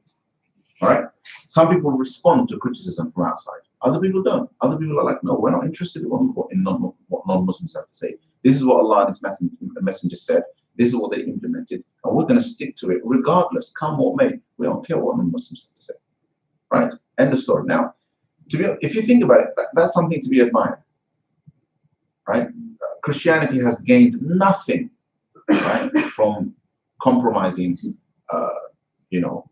one principle of religion to another, to another, to another, and they've compromised and they've compromised, what's happening now is you have a mass exodus out of Christianity. Part of it is because it's weak. It's seen as weak, right? And Islam is just not. We're not going to follow that path. Do you understand? Our deen is. We believe in a truth. Our deen is our deen. We believe it to be the truth. And because we believe it to be the truth, we're going to stick to it. So that's the first thing. However, not every aspect of our deen is an absolute truth, or not every aspect of the deen is to do with truth. There are aspects of our religion that are theological in nature, that are to do with truth. And we accept those truths blindly. For example, Allah, the attributes of Allah, the angels, right? The angels, Jannah, Jahannam, Akhirah. These kind of things are they're supernatural. They have nothing to do with science. They've got nothing to do with rationality. We believe in them because they're in scripture. Other things are to do with living life in the dunya. And sometimes, and those things are in the same scripture. When those things are in the same scripture and there's no room for interpretation, we trust Allah subhanahu wa ta'ala and we go along with it the way we go along with our belief in angels, even though we've never seen angels. Right? But sometimes scripture leaves room for interpretation, right? Either because there's some elaboration from the Prophet ﷺ, or something or other, there's some ambiguity in the language and so on.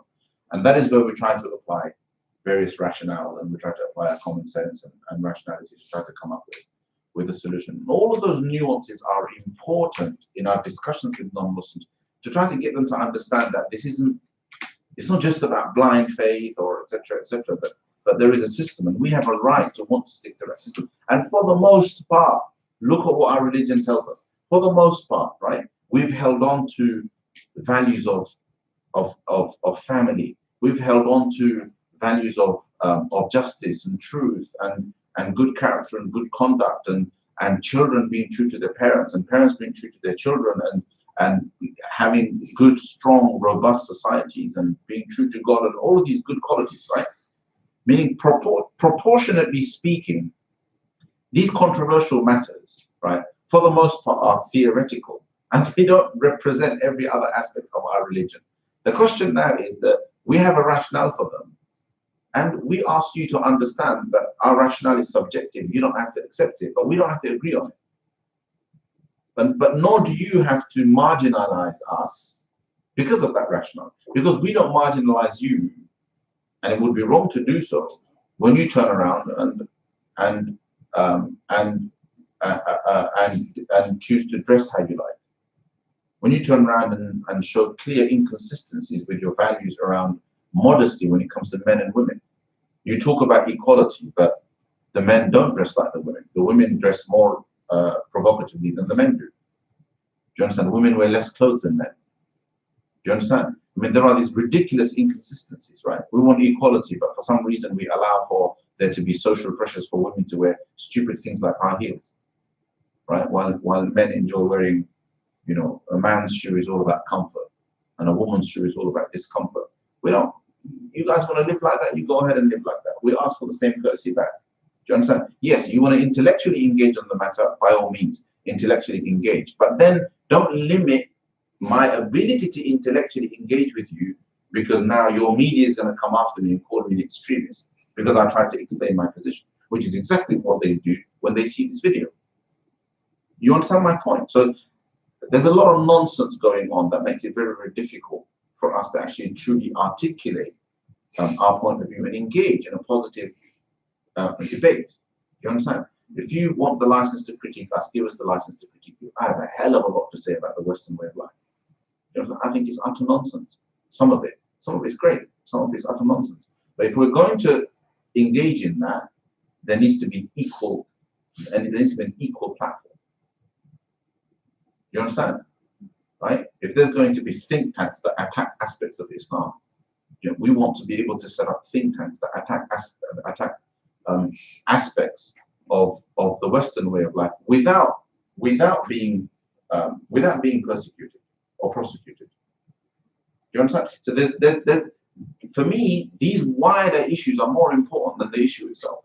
The issue of apostasy, well, ulama have different explanations for it. First of all, we know historically that not every instance of apostasy was punished by death, right? But at the same time, it's true that in the history of Islam, apostasy was punishable by death, and there are instances where it was punished by death.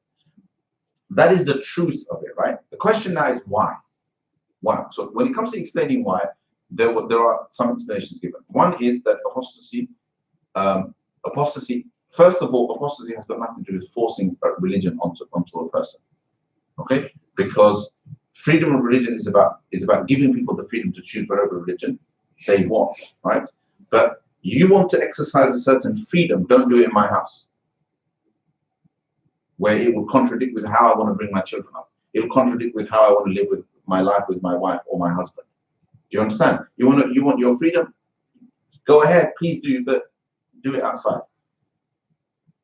You understand? Because don't try to exercise your freedom in a way that infringes on my freedom.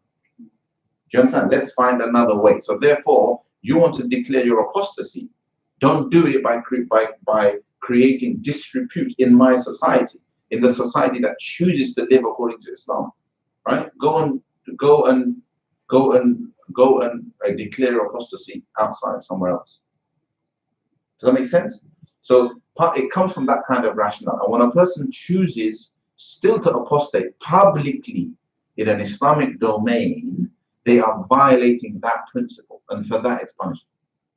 Do you understand? Meaning that Islam has a zero tolerance attitude to a public, to publicly bringing the religion into disrepute. Does that make sense? Tell me if it doesn't make sense. I'm a bit confused. So whether so there's no punishment for apostasy if a person does it privately. If a person doesn't declare it in public. Punishment, all capital punishments in Islam only apply when the matter becomes public. It is never because of the act of. Nobody is punished for adultery because of the act of adultery. You understand? The punishment for adultery is when it becomes public, meaning when it comes out into the public and the witnesses, 4 witnesses come forth and they say they have done it. If that is not met, right, it is to stay hidden. It is not to stay in public. The question of punishment only comes in when a crime becomes public. A lot of people don't get this. They don't understand this, right? People at home, they don't really believe, etc., etc. They can toy with aspects of their faith, not a problem. When it becomes public, it brings the religion into disrepute because it creates a ripple effect in public. If a person is deemed to have deliberately done that, right, then the question of the apostasy law comes in. Does that make sense? I just have a question on. So when you say publicly bring the religion into disrepute, is that in the sense of trying to tarnish the religion? Yeah. But then wouldn't that come under like freedom of speech or like No, but freedom of speech is a Western value. It isn't absolute. You have to remember that because we live in the West and we've grown up in the West, we think of freedom of speech and things like that in a particular way. In Islam, we have our own understanding of freedom of speech. You understand? So, for example, the idea of freedom of speech in the West isn't without assumptions, meaning it isn't absolute. You can't just go out and say whatever you want. You understand? Freedom of expression doesn't give you the right to go out and say whatever you want. Freedom of assembly doesn't give you the right to go out and together and do whatever you want. Meaning there is still due process and there are still caveats. Does that make sense? Those caveats are built on top of a Western set of ideas. They're based on top of a Western set of principles. So aspects of freedom of speech, freedom of expression, freedom of assembly, all of these things will exist in Islam, but with an alternative set of values, an alternative set of values, and an alternative set of caveats, meaning that when people try to show that something of Islam clashes with freedom of speech or this, that, and the other, the clash isn't absolute. Do you understand? The clash isn't absolute. It's usually a deliberate attempt to demonstrate a clash, right? When actually there's more to the story. So people talk about human rights, but nobody discusses the fact that when human rights happened, Islam didn't have a seat on the table. I don't even know if many Muslim states had a seat around the table. It was something that the West came up with. Muslims were never given the right to look at it and say, you know what does Islam have to say about this? And how would Islam contribute to this conversation? We didn't contribute to that conversation. Do you understand? It's just being imposed upon us because the West happens to be the dominant kind of power in the world at the moment. You understand my point? So if we were to openly converse about this issue, so let's just go back to this issue of the punishment for apostasy. The question is, we have a rationale. You don't have to accept it, but it was accepted in our civilization, and it worked for us because it was to do with the protection of our religion in our own domain. You understand why? Because what is our rationale? Our rationale is that we have higher objectives of religion, higher objectives of Sharia. One of those objectives is protection of religion, right? And primary among protection of it, that includes other religions as well, but primary in that is the protection of Islam. That's a high objective of Sharia, right? One of the high objectives of Sharia is the protection of intellect. In order to protect intellect from any kind of compromise, we say even alcohol is haram, right? The protection of lineage, right, is right there as one of the top objectives of Sharia, and as a result of which adultery is haram, fornication is haram, because it clouds lineage, right? And so on and so forth. Blood, protection of blood and life, as a result of which murder, grievous bodily harm, all of those things are haram. Protection of wealth is up there as one of the top objectives of Sharia, as a result of which theft is haram, highway robbery is haram, burglary is haram, all of these things are haram. And usually, capital punishment applies to something that is a violation of one of the top level objectives of Sharia, right? And apostasy is considered a violation of one of those, which is the protection of religion, right? But it is only violated when it becomes a matter of public disrepute. It is never applied when it's private.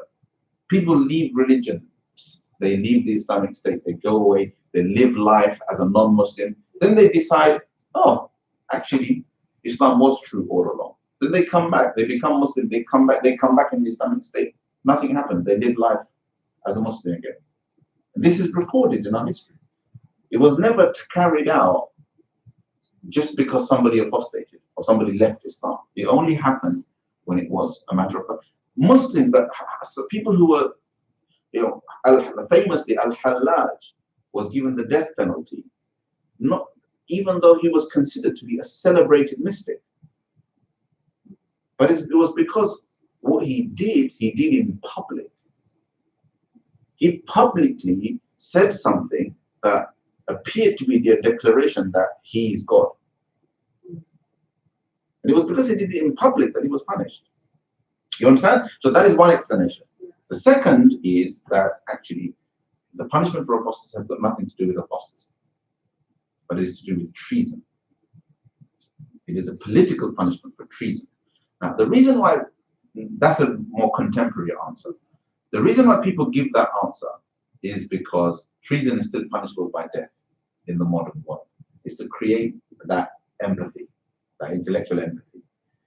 Because treason is still punishable by death in the middle, you should understand. Does that make sense? Now, however, it's not a completely unreasonable answer because of the fact that actually the whole idea of protecting religion and the whole idea of bringing religion into distribute ties in with treason, because in Islam, our political philosophy and our spiritual philosophy, all of that is integrated. Does that make sense? So therefore, a crime against religion is kind of at the same time a crime against the state. right?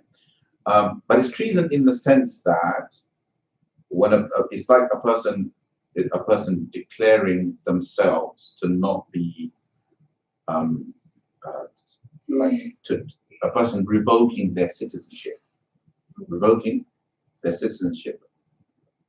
and so something is declared in a state as an act of treason, right? And then you commit that act deliberately, right, in public, right? So inevitably, the punishment that is policy or law in that land will be carried out against you, regardless of what the perceived harms may or may not be. And this is something historically states have always done. And from that perspective, they say that it's treason. One of the other reasons why they say treason is a reasonable explanation is because they say the reason why there's examples in our history that people apostated but were not punished is because those people, when they apostated, their apostasy was not seen as treason.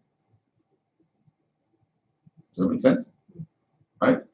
So if we accept the fact that, you know, at the end of the day, the hadith of the Prophet ﷺ, where he says, whoever changes his religion, kill him, right? Give him the death penalty.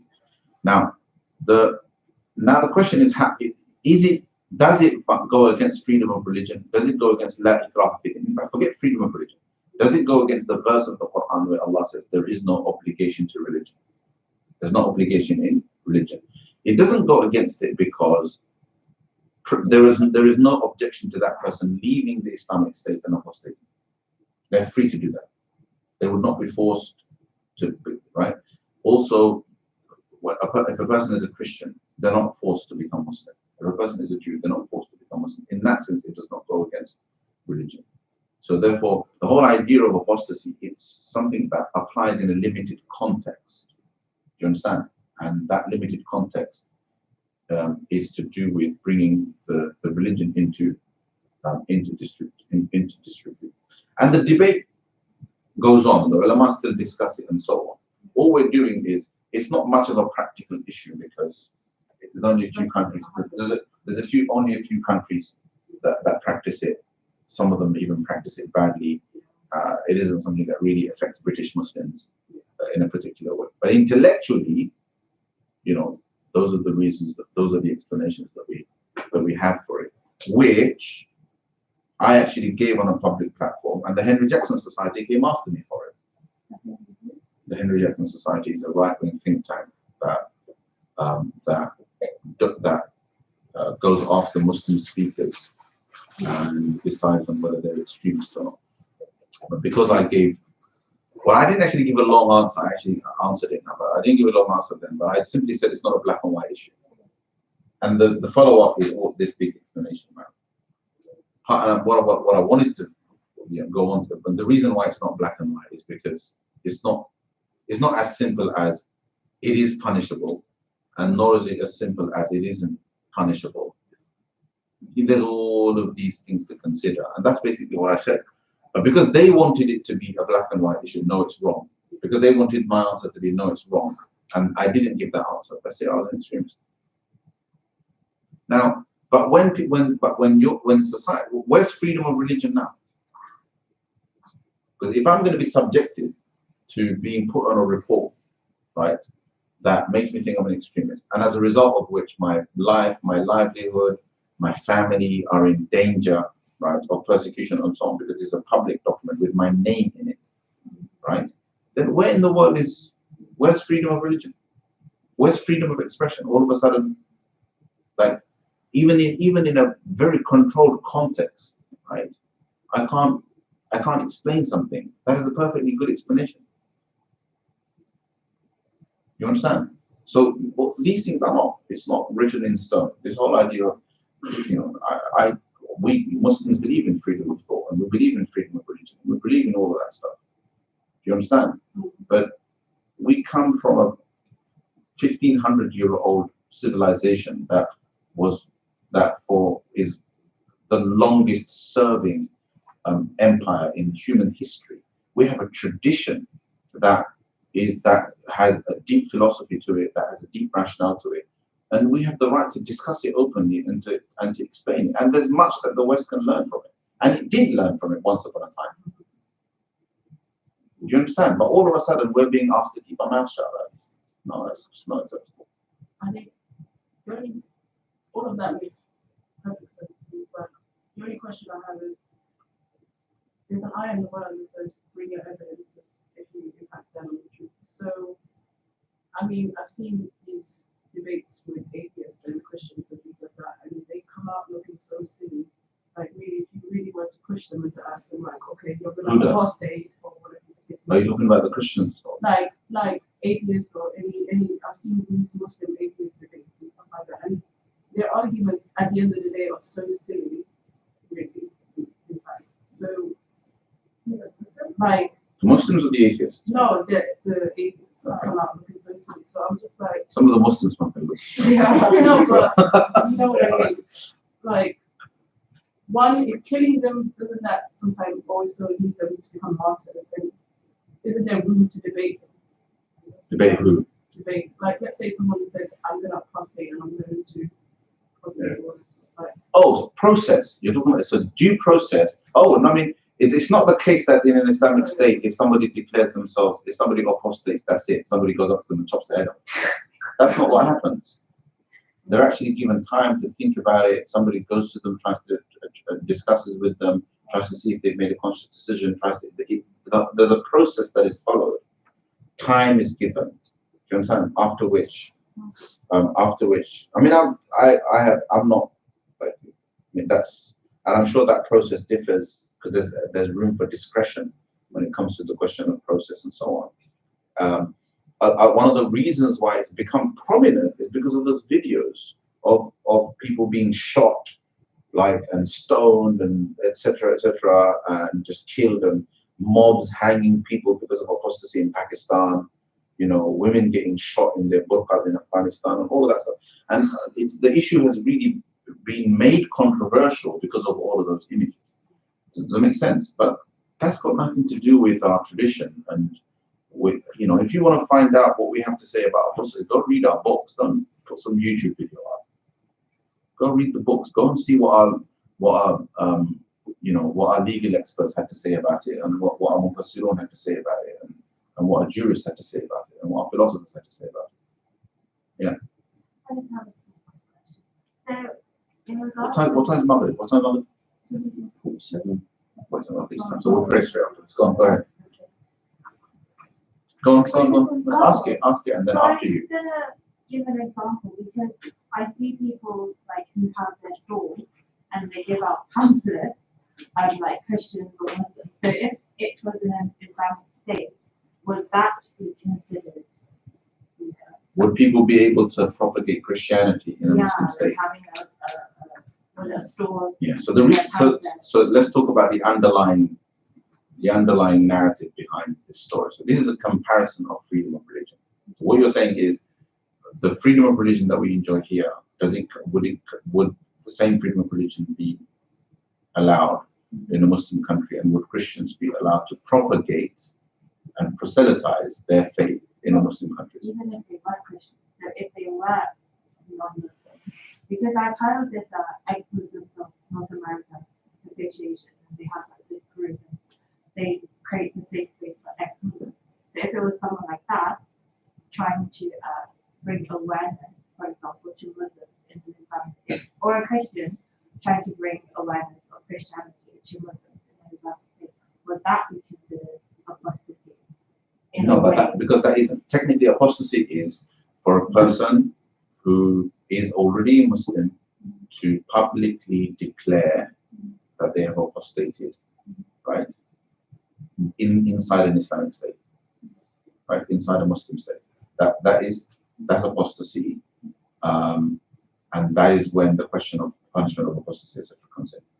For people who are already non-Muslims, they're non-Muslims. Remember, non-Muslims have protected rights within the Islamic state, right? And in fact, some of the longest periods of peace that Jewish societies and Christian societies have enjoyed, and this is well documented, by the way, by Christians and by Jews, right? That some of the most peaceful periods that Christians have enjoyed have been in Muslim lands under the protection of Muslims. right? And what a lot of people don't know is that there is a thriving uh, uh, Orthodox Judaic community in Iran, right? To this day, hundreds of years old to this day, that when the Spanish Inquisition kicked out all of the Jews, the Jewish community found a safe haven in Muslim land, right?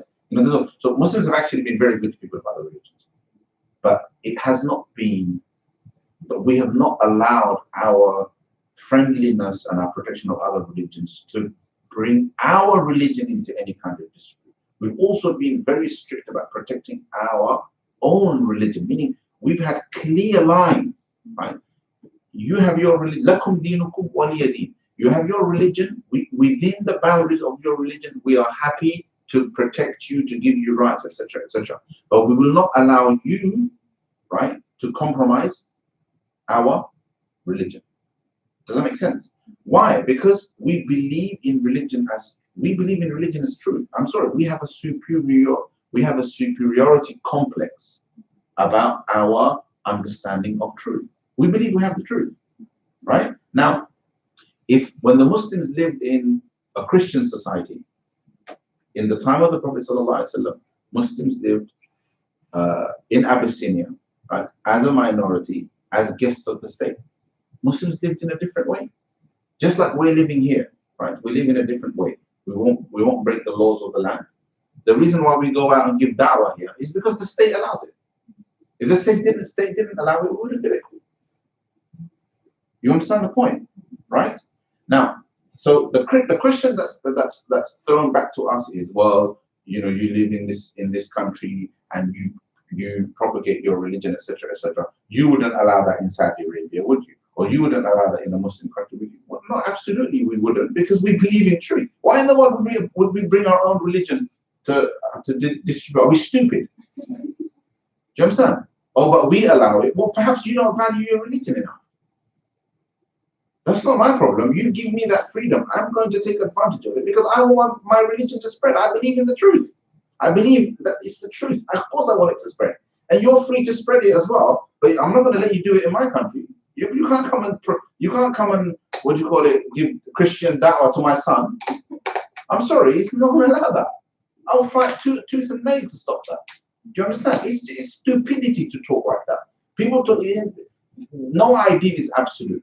The truth is that Christianity is not, the religion is not the ideal in these countries anymore. In these countries, if you question democracy, now you're in trouble, right? In these countries, if you question the tenets of liberalism, now you're in trouble. Do you understand? Meaning, religion is something else here. The things that people truly value, they don't allow those things to be compromised. You understand?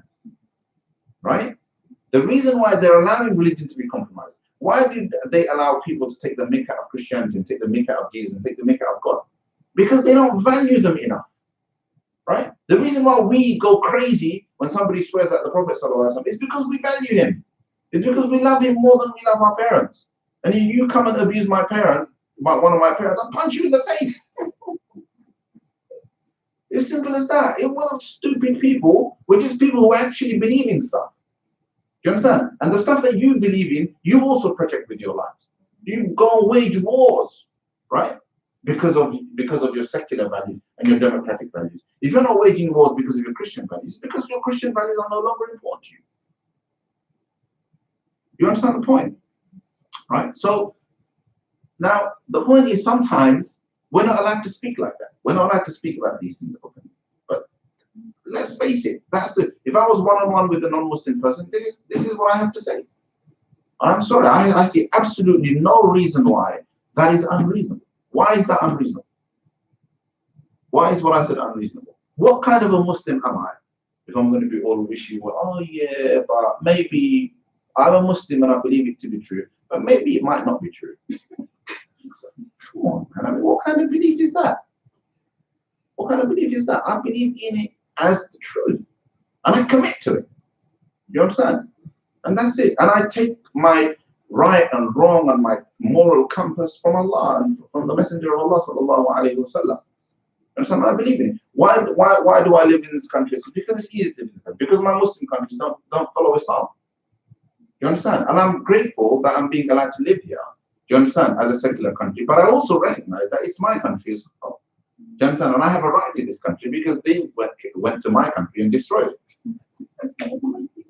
And I tell them to their face. Honestly, I tell people like, oh, you know, you come here and this one person asked, is Islam compatible with Britain, etc., etc. I said, well, is Britain compatible with itself? I said, you think your grandparents would be okay with how Britain is now? You think your grandparents would be okay with how your grandchildren live, are living their life? No, they wouldn't. So the point is that things change, right? Things evolve. They've evolved for you and they're evolving for us, right? And the latest evolution of Britain, of these countries, is that Muslims are here, right? And let's accept it. Muslims are here because you came to our countries, right? And you pillaged them and you killed people and you caused famines and you did all of that, right? And now you're feeling a bit guilty and you've allowed us to come here. And guess what? Hey, guess what? The new evolution, the new Britain is, it has Muslims, it has Hindus, it has Jewish people, it has all of these people. This is the new Britain. So the question of compatibility is a stupid question. It has to be compatible, right? Because this is what Britain is now. It's as simple as that. Now, if you make it incompatible, that's a question for your conscience. It's not a question for mine. I will live by the laws of the land for as long as I can. Do you understand? And I'll treat it as my country because it is, because I don't have any other country. You see what I mean? Now, you want to treat as far as I'm concerned, I have as much right to the country as you, right? But if you want to take that right away from me, that's for your conscience. It's not for mine. You understand? I live in a house, I own it, etc., etc. You want to come in and kick me out by force? That's a question for your conscience. You have to live with that. I have to deal with the consequences of what you have done. This kind of oppression and this kind of injustice happens all over the world. If you choose to carry out the same injustice, that's for you to live with. It's for your conscience. You understand? I have to do my best to defend myself and to make the most out of the situation that I find myself in. All right?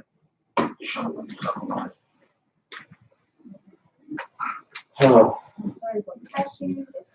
Yeah, that goes out. In fact, the Daily Mail got over that.